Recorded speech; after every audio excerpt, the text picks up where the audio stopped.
Okay, mums, if you're going to do just one thing for fat loss and you're going to forget about doing anything else, if there was just one thing that you were going to focus on this year to improve your body shape, it wouldn't be exercise, it wouldn't be calorie counting, wouldn't be being in a calorie deficit, it would be what I'm about to tell you. Hi, I'm Shelley and I'm a fat loss coach for busy mums, and I help mums lose fat and keep it off long term and do it in a sustainable way. So if this sounds like something that you need help with, go and give me a follow after this video. Okay, are you ready to know the one thing that you should do if there was only one thing you were going to focus on this year for fat loss? It is eating whole foods over processed foods.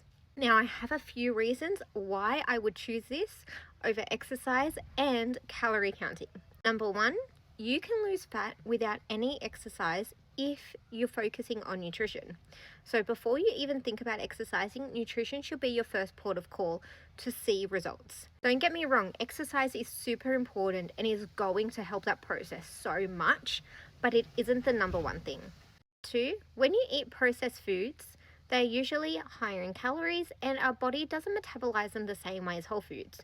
So we tend to eat a lot more eating processed foods than when you eat whole foods.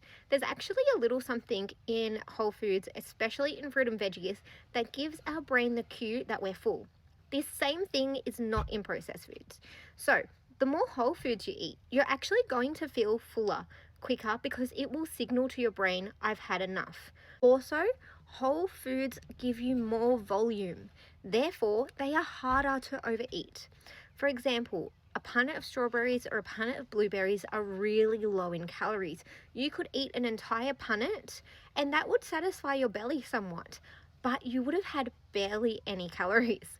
So if there's only one change that you're going to make, or one change that you have the energy to focus on, make that shift from processed foods to whole foods. This alone will help you see a massive difference in your fat loss process. Not to mention, whole foods are filled with fiber, so you're more likely to use that as energy and more likely to poop out the rest, unlike processed foods, which are more likely to stick to your body. For more daily tips on fat loss, don't forget to follow my page. And if you want even more personalized assistance with your fat loss process, then don't forget to book in that free consultation below.